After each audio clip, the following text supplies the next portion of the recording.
అనంతపురం జిల్లా నిమ్మగట్ట మండలం వానబాయి గ్రామంలో ఈ తిమ్మక్కకి ఇంత వయసైన 48 సంవత్సరాలు వయసు. 40 సంవత్సరాలకు ఒక్కతూరు కూడా సదరము క్యాంపు ఇవ్వలేదు, సదరము సర్టిఫికేట్ కూడా ఇవ్వలేదు. మళ్ళీ అధికారులు ఉండారా లేదనేది ఈరోజు ఎన్నోతూరులో రాయలసీమ కమ్యూనిస్ట్ పార్టీ మా తరఫున కూడా అడిగినప్పుడు పట్టించుకోలేదు. బట్ కలెక్టర్ సార్ గారికి పోయిన వారం కూడా వచ్చినాం, పోయిన వారం లేరు ఇక్కడ. మళ్ళీ పావుడు పోయినాం, పావుడు టైం అయిపోయింది, అక్కడ కూడా లేరు, అక్కడ కూడా టైం తప్పింది, మాకు కూడా మిస్ అయిపోయింది, అర్జీ లేదు. ఈ వారం వచ్చినాము, ఈ వారం వచ్చి ఇచ్చినాము.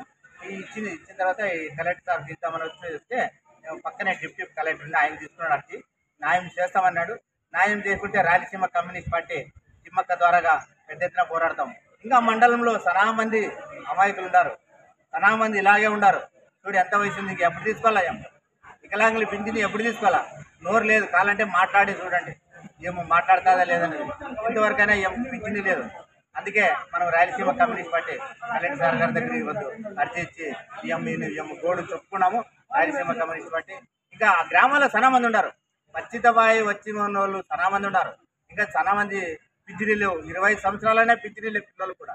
మళ్ళీ ఏం చేస్తున్నారు అధికారులు? సచివాలయం ఉంది ఇంటి ముందు, వాడు మండలం దగ్గరే, వానబాయి గ్రామానికి మండలం దగ్గరే.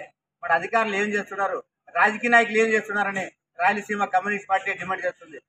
రాజకీయ నాయకులు కూడా వచ్చేంత వరకే, వాళ్ళు ఓట్లు కేసు తీసుకొని గెలిచేంత వరకే వాళ్ళు కనపడతారు. మళ్ళీ ఆ తర్వాత ఏ మాత్రం కనపడదు. కానీ ఒలిచేసిన చిరికెత్తి ఇప్పుడన్నా కనపడుతుంది, అట్లాగానే ఈ రాజకీయ నాయకులు కనపడరు.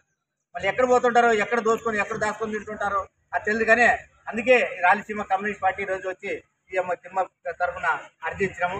ఇంకా డిమాండ్ చేస్తాం, ఇంకా ఇంకొకటైనా ఇలాంటివన్నీ గ్రామాల్లో పారదూడండి. అధికారులు ఎందుకు, సచివాలయాలు ఎందుకు వచ్చినాయి? ఇప్పుడు వచ్చినాక పని చేయాలి కదా అని రాయలసీమ కమ్యూనిస్ట్ పార్టీ డిమాండ్.